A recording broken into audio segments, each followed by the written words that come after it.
Hello friends, how are you all. I hope कि आप लोग बढ़िया होंगे। And welcome to my YouTube channel Khelo with PYQP। तो आज हम लेकर के आए हैं आपके लिए बिहार कांस्टेबल 2021 का जीके के 50 मोस्ट इंपॉर्टेंट क्वेश्चन। और ये सेट नंबर 2 है। सेट नंबर 1 पहले ही अपलोड की जा चुकी है। तो अगर आपने उसको नहीं देखा है तो लिंक डिस्क्रिप्शन बॉक्स में मौजूद है, आप वहाँ जा करके इसे देख सकते हैं। ठीक है। और दोस्तों, क्वेश्चन बहुत ही बढ़िया है। तो अगर आप यहाँ पे 35 प्लस कर रहे हैं देन आपकी जीके बहुत ही स्ट्रांग है। ठीक है। चलिए, तो बिना देर किए हुए स्टार्ट करते हैं। और ये रहा आपके लिए आज का पहला क्वेश्चन। क्वेश्चन है, स्टॉक फॉर्मिंग क्या है? बताइए। 4 ऑप्शन आपको यहाँ पे मिले हुए हैं, ABCD। बताने हैं आपको कि यहाँ पे स्टॉक फॉर्मिंग क्या होती है। तो यहाँ पे जो आंसर होगा वो होगा ऑप्शन नंबर बी, पशुओं का प्रजनन। ठीक है। चलिए आगे बढ़ते हैं। अगला क्वेश्चन है, निम्न में कौन सा मिलान गलत है? ए में है कैनरी जलधारा, एल नीनो, सी में हम्बोल्ट एंड डी में है अगुल हास। बताइए। तो यहाँ पर जो आपका मिलान गलत है वो है हम्बोल्ट, जो अटलांटिक महासागर ये नहीं है। यहाँ पर हम्बोल्ट जो है ना वो एक्चुअली प्रशांत महासागर की धारा है, जलधारा है। ठीक है। तो यहाँ पे ऑप्शन नंबर सी यहाँ पे गलत है। चलिए अगला क्वेश्चन है, कृत्रिम गर्भाधान के लिए बैल के वीर्य को कहाँ रखा जाता है? द्रव ऑक्सीजन में, द्रव हाइड्रोजन में, द्रव नाइट्रोजन में, या फिर इनमें से कोई नहीं। तो यहाँ पर जो आंसर होगा वो होगा ऑप्शन नंबर सी, द्रव नाइट्रोजन में। चलिए अगला क्वेश्चन है, एक बीजपत्री का उदाहरण है लहसुन, प्याज, दोनों या फिर दोनों में से कोई नहीं। तो यहाँ पर आंसर होगा दोनों, लहसुन भी और प्याज दोनों के दोनों एक बीजपत्री का एग्जाम्पल है। चलिए आगे बढ़ते हैं। अगला क्वेश्चन, घर्षण बल के बारे में कौन सा कथन सही है? बताइए।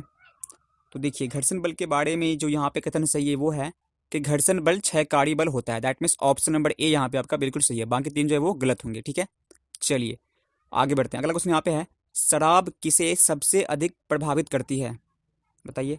तो शराब जो है ना आपका वो सबसे अधिक प्रभावित करती है तंत्रिका तंत्र को। ठीक है। That means option number D यहाँ पे आपका बिल्कुल सही है। चलिए अगला क्वेश्चन यहाँ पे है, कौन सा मिलान गलत है? देखिए, अद्वैतवाद शंकराचार्य है, अचिंत्य भेदा भेदवाद चैतन्य महाप्रभु है, भेदा भेदवाद माधवाचार्य। देखिए यहाँ पर जो भेदा भेदवाद है ना वो भास्कराचार्य ने किया था, है ना। दैट मीन्स यहाँ पे ऑप्शन नंबर सी आपका बिल्कुल गलत है। तो ऑप्शन इसका आंसर क्या होगा? Option number C. ठीक है। चलिए अगला क्वेश्चन यहाँ पे है, किस पुस्तक से यह जानकारी मिलती है कि अशोक बौद्ध से पहले शैव धर्म को मानते थे? तो ये मिलती है आपकी राज तरंगिणी से। ठीक है। That means option number C यहाँ पे आपका बिल्कुल सही है। चलिए अगला क्वेश्चन यहाँ पे है, रथ मंदिर के अन्य नाम हैं एकाश मंदिर, सप्तैगोड़ा या फिर तट मंदिर। तो ये तीनों के तीनों नाम जो है वो रथ मंदिर के ही हैं। ठीक है। दैट मीन्स यहाँ पे ऑप्शन नंबर डी जो है आपका वो बिल्कुल सही है। ठीक, 1 2 3 तीनों। चलिए अगला क्वेश्चन यहाँ पे है, कुतुब मीनार के सौंदर्यीकरण से कौन सा शासक संबंधित है? तो ये हैं सिकंदर लोधी। ठीक है। ऑप्शन नंबर सी आपका यहाँ पे बिल्कुल सही है। चलिए अगला क्वेश्चन यहाँ पे है, भारतीय राष्ट्रीय कांग्रेस को कांग्रेस शब्द किसने दिया था? बताइए। तो ये दिया गया था दादा भाई नौरोजी के द्वारा। ठीक है। That means option number B यहाँ पे आपका बिल्कुल सही है। चलिए अगला क्वेश्चन यहाँ पे है, भारत की 17वीं लोकसभा में महिलाओं की संख्या कितनी है? तो जो भारत की 17वीं लोकसभा है उसमें महिलाओं की संख्या 78 78 है। ठीक है। दैट मीन्स यहाँ पे ऑप्शन नंबर जो आपका सी है वो बिल्कुल सही है। चलिए अगला क्वेश्चन यहाँ पे है, किसी कंपनी या फर्म के लिए ब्रेक इवन बिंदु क्या है? तो किसी भी कंपनी या फर्म के लिए ब्रेक इवन बिंदु जो होती है यह वह स्थिति को दिखाती है जिसमें कंपनी को ना लाभ हो और ना हानि हो, है ना। दैट मीन्स दोनों क्या बराबर हो। That means option number C यहाँ पे आपका बिल्कुल सही है। ठीक है। चलिए तो यहाँ पे अगला क्वेश्चन है, किस अधिनियम के तहत बिहार में पंचायती चुनाव में महिलाओं को 50% आरक्षण प्राप्त हुआ था? बताइए। तो ये हुआ था आपका बिहार पंचायती राज अधिनियम 2006 के तहत, है ना। That means option number C यहाँ पे आपका बिल्कुल सही है। चलिए यहाँ पे अगला क्वेश्चन है, इनमें से कौन सा से पत्रिकाएं गांधी जी द्वारा निकाली गई थी? बताइए। इंडियन ओपिनियन, नवजीवन, हरिजन बिंदु या फिर तरुण भारत। तो ये सभी के सभी, है ना, ये चारों जो है ना ये गांधी जी ने ही निकाली थी। दैट मीन्स ऑप्शन नंबर 4 यहाँ पे इनमें सभी आपका सही है। चलिए अगला क्वेश्चन यहाँ पे है, दक्षिण भारत में सिंचाई व्यवस्था का अग्रदूत किसे मानते हैं? बताइए। तो ये माना जाता है आर्थर कॉटन को। That means option number A यहाँ पे आपका बिल्कुल सही है। चलिए अगला क्वेश्चन यहाँ पे है, निम्न में से किसे अकबर ने स्वयं मारा? तो अधम खान को अकबर ने स्वयं मारा था। That means option number A यहाँ पे आपका बिल्कुल सही है। चलिए अगला क्वेश्चन यहाँ पे है, गलत मिलान को आपको यहाँ पे पहचानने हैं। ठीक है। ऑप्शन नंबर ए में क्या है, भारत का स्विट्जरलैंड कश्मीर बिल्कुल सही है। भारत का मैनचेस्टर कानपुर ये यहाँ पे गलत है, क्योंकि भारत का नहीं, उत्तर भारत का जो मैनचेस्टर है वो कानपुर है। जबकि भारत का क्या है, भारत का आपका अहमदाबाद होगा। ठीक है, दैट मीन्स यहाँ पे ऑप्शन नंबर बी जो है वो आपका बिल्कुल गलत है। ठीक है, चलिए अगला क्वेश्चन यहाँ पे है, भक्ति संस्कृति का भारत में पुनर्जन्म कब हुआ? तो ये आपके हुए हैं 15वीं और 16वीं शताब्दी के बीच में। ठीक है, that means option number D यहाँ पे आपका बिल्कुल सही है। चलिए अगला क्वेश्चन यहाँ पे है, कांग्रेस सोशलिस्ट पार्टी की पहली बैठक कहाँ हुई थी? दिल्ली में हुई थी, नासिक में हुई, पटना में या फिर लाहौर में? तो ये हुई थी आपके पटना में। ठीक है, अगला क्वेश्चन यहाँ पे है, भारत में बेरोजगारी से संबंधित मुद्दों का अध्ययन किया जाता है व्यष्टि स्तर पे, समष्टि स्तर पे, दोनों पे, या फिर इनमें से कोई नहीं? तो यहाँ पर जो आपका आंसर होने वाला है वो होगा ऑप्शन नंबर बी, समष्टि स्तर पे। ठीक है, चलिए यहाँ पे अगला क्वेश्चन है, निम्न में कौन सुमेलित नहीं है? अच्छा देखिए, एक तरफ यहाँ पे बांध है और ये बांध जिस नदी पे बने हैं वो है, जैसे कि कोलंबिया नदी पे यहाँ पे ग्रैंड कुली बांध है, तो ये तो बिल्कुल सही है ना। लेकिन हुबर बांध जो है वो टेनेसी नदी पे नहीं है। ठीक है, दैट मीन्स यहाँ पे ऑप्शन नंबर बी जो है आपका वो सही मैच नहीं है। तो यहाँ पे क्या होगा आंसर? ऑप्शन नंबर बी होगा। ठीक है, चलिए अगला क्वेश्चन यहाँ पे है, लघु हिमालय किसके मध्य स्थित है? तो आपका लघु हिमालय जो है वो होती है शिवालिक और जो हमारे महान हिमालय उनके बीच होती है। That means option number B यहाँ पे आपका बिल्कुल सही है। चलिए अगला क्वेश्चन यहाँ पे है, वह राग जो सुप्रभात के समय गाया जाता है? तो तोड़ी राग है ना, तोड़ी राग जो है वो हम गाते हैं सुबह के समय में। ठीक है, चलिए तो that means option number A यहाँ पे आपका बिल्कुल सही है। चलिए अगला क्वेश्चन यहाँ पे है, आरबीआई निम्न में से किसके बदले मुद्रा निर्गमन करती है? स्वर्ण के बदले, विदेशी प्रतिभूति के बदले, भारत सरकार की प्रतिभूति के बदले, या फिर इनमें सभी? तो दैट मीन्स यहाँ पर जो ऑप्शन होंगे वो होंगे उपयुक्त सभी, है ना। ऑप्शन नंबर डी यहाँ पे आपका बिल्कुल सही है। चलिए ठीक है, अगला क्वेश्चन यहाँ पे है, केरल राज्य के बाहर पहला पूर्ण साक्षर जिला कौन था? बताइए। तो ये जिला था आपका पश्चिम बंगाल का वर्धमान जिला। ठीक है, that means option number C यहाँ पे आपका बिल्कुल सही है। चलिए अगला क्वेश्चन यहाँ पे है, आईएमएफ की मुद्रा एसडीआर क्या है? सोने के सिक्के होते हैं, चांदी के सिक्के होते हैं, नोटों के रूप में होते हैं, या फिर बुक कीपिंग एंट्री होती है? तो ये जो है बुक कीपिंग एंट्री होती है। दैट मीन्स यहाँ पे ऑप्शन नंबर डी आपका बिल्कुल सही है। चलिए अगला क्वेश्चन यहाँ पे है, भारत में वित्तीय क्षेत्र के सुधारों में शामिल है? बताइए क्या सब शामिल है? सीआरआर एवं एसआरआर को कम करना, बीमा क्षेत्र में निजी कंपनी का प्रवेश, ब्याज दर का अविनियमन। तो यहाँ पर जो आपका आंसर होगा वो होगा उपयुक्त सभी। दैट मीन्स ये सभी के सभी जो है वित्तीय क्षेत्र के सुधारों से जुड़े हुए हैं। ठीक है, चलिए तो ऑप्शन नंबर डी इसका सही हो गया। चलिए अगला क्वेश्चन यहाँ पे है, भारत में महिला सशक्तिकरण वर्ष किस रूप में मनाया गया था? तो ये मनाया गया था आपका 2001 में। That means option number B यहाँ पे आपका बिल्कुल सही है। ठीक है, चलिए अगला क्वेश्चन यहाँ पे है, सर्वहारा की तानाशाही की अवधारणा किसकी है? तो ये सर्वहारा की तानाशाही की अवधारणा आपकी मार्क्स की है। ठीक है, that means option number C आपका यहाँ पे बिल्कुल सही है। चलिए अगला क्वेश्चन यहाँ पे है, लोकसभा में केंद्र शासित प्रदेशों के लिए कितने सीट आरक्षित होते हैं? तो ये होते हैं कितने सीट? 20 सीट, है ना। ऑप्शन नंबर ए यहाँ पे आपका बिल्कुल सही है। सलीवा किसकी पाचन में सहायता करती है? बताइए। तो ये करती है आपकी स्टार्च की, है ना।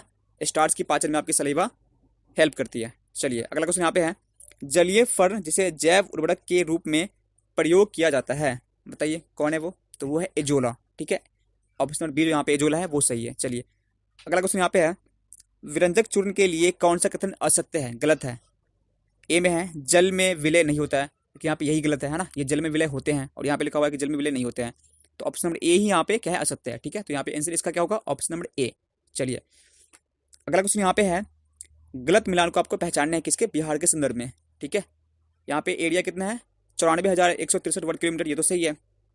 लंबाई देखिए नॉर्थ टू साउथ 346 किलोमीटर, देखिए यहाँ पे ये गलत है ना। ये जो है 345 किलोमीटर है ना कि 346। तो यहाँ पे ऑप्शन नंबर बी जो है वही क्या होगी आपकी? यहाँ पे गलत होगी। ठीक है, दैट मीन्स यहाँ पे आपका आंसर जो होगा वो होगा ऑप्शन नंबर बी। चलिए अगला क्वेश्चन फिर से यहाँ पे है कि बिहार के संदर्भ में गलत कथन को आपको पहचानने हैं।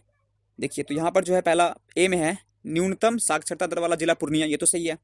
सर्वाधिक साक्षरता दर वाला जिला रोहतास, ये भी सही है। न्यूनतम महिला साक्षरता दर वाला जिला पूर्णिया, ये गलत है, क्योंकि यहाँ पर क्या होगा? यहाँ पे होगा सहरसा आपका। ठीक है, तो ऑप्शन नंबर सी यहाँ पे इसका आंसर होने वाला है। ठीक है, चलिए अगला क्वेश्चन यहाँ पे है, मिथिला के कर्नाट शासकों की राजधानी कहाँ थी? बताइए।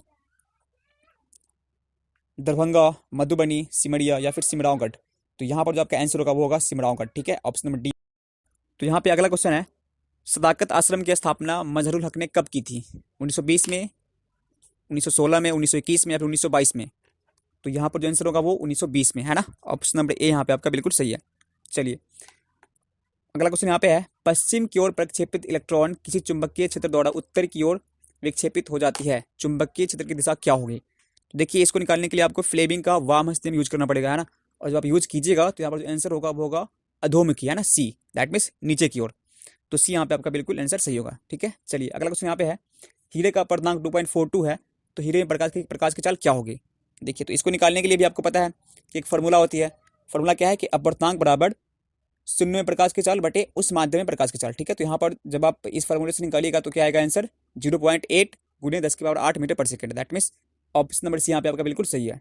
चलिए अगला क्वेश्चन यहाँ पे है, प्रोपेनोन में क्रियाशील मूलक कौन है, बताइए। तो यहाँ पर जो है वो है सी डबल बॉन्ड O, है ना। ऑप्शन नंबर सी यहाँ पे आपका बिल्कुल सही है। चलिए अगला क्वेश्चन यहाँ पे है, सहसंयोजी यौगिक विद्युत के कुचालक होते हैं, क्यों होते हैं। तो सिंपल सी बात यहाँ पे ये होती है कि क्योंकि ये जो है ना जल में घुल करके आयन नहीं देते हैं, इसलिए ऐसा होता है, that means option number D यहाँ पे आपका बिल्कुल सही होगा। चलिए यहाँ पे अगला क्वेश्चन है, डाउन दी मेमोरी लेन किसकी कृति है, किसने लिखी है। तो यहाँ पर क्या होगा, ये लिखी गई है मदर टेरेसा के द्वारा। ठीक है, that means option number D यहाँ पे आपका बिल्कुल सही है। अगला क्वेश्चन यहाँ पे है कि अंतर्राष्ट्रीय ओलंपिक समिति में एक अध्यक्ष के अलावे कितने उपाध्यक्ष होते हैं, 2, 3, 5 या फिर 7। तो यहाँ पर होगा ऑप्शन नंबर बी 3 होते हैं। ठीक है, चलिए अगला क्वेश्चन है, 1970 ईस्वी के चंपारण सत्याग्रह में महात्मा गांधी के प्रमुख सहयोगी थे, बताइए कौन कौन थे। तो ये सबके सब थे। ठीक है, दैट मीन्स राजेंद्र प्रसाद भी थे, ब्रज किशोर प्रसाद भी थे, राजकुमार शुक्ल भी थे और अनुग्रह नारायण सी भी थे, that means option number C यहाँ पे 1, 2, 3 और 4 ये चारों थे। ठीक है, चलिए अगला क्वेश्चन यहाँ पे है, देखिए यहाँ पर आपको सूची 1 को सूची 2 से मिलाने हैं। ठीक है, पहला ए में है ब्राह्मण, तो ब्राह्मण जो है वो होगा आपका वैदिक कार्यों के संपादन की विधि। ठीक है, फिर देखिए फिर बी में है आपका उपनिषद, तो ये होगा आपका शिक्षण संबंधी वर्णन। ठीक है, फिर देखिए सी में आपका अथर्ववेद है, तो ये आपका हो गया जन साधारण के रीति रिवाज। ठीक है, और डी में आपका ऋग्वेद है, तो ये हो गया आपकी अवेस्ता के साथ समानता, दैट मीन्स 2।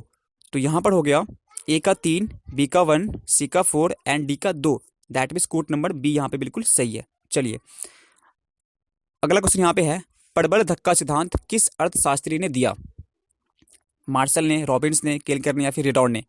तो यहाँ पर जो ये सिद्धांत है ये दिया था रेडॉन ने, that means option number D यहाँ पे आपका बिल्कुल सही है। चलिए अगला क्वेश्चन यहाँ पे है, विश्व की सबसे लंबी सहायक नदी कौन सी है, बताइए। राइन, मेडिस, हडसन या फिर अमेजोन। तो यहाँ पर जो है वो है मेडिस, ऑप्शन नंबर बी यहाँ पे आपका बिल्कुल सही है। चलिए शून्य आधारित बजट भारत में सर्वप्रथम किसने प्रस्तुत किया, विल्सन ने, सनमुखम शेट्टी ने, जॉन मथाई ने या फिर वीपी सिंह ने। तो जो आपका यहाँ पे आंसर होने वाला है वो होगा option number D VP Singh ने। ठीक है, तो अगला क्वेश्चन यहाँ पे है, कुंग सैन संग्राहक समाज कहाँ के निवासी हैं। तो ये आपके होंगे कालाहारी मरुस्थल। ठीक है, ऑप्शन नंबर सी यहाँ पे बिल्कुल सही है। चलिए आगे बढ़ते हैं। तो दोस्तों हमने यहाँ पे 50 क्वेश्चन पूरे कर लिए हैं। ठीक है, उम्मीद है कि आपको क्वेश्चन बहुत ही अच्छे लगे होंगे। अगर क्वेश्चन अच्छे लगे हों तो प्लीज़ वीडियो को लाइक कीजिएगा, अपने फ्रेंड में शेयर कीजिएगा और अगर चैनल पे पहली बार हो तो सब्सक्राइब पक्का कीजिएगा। ठीक है, चलिए फिर मिलेंगे आपसे अगले वीडियो में, तब तक के लिए goodbye, take care and thanks for watching.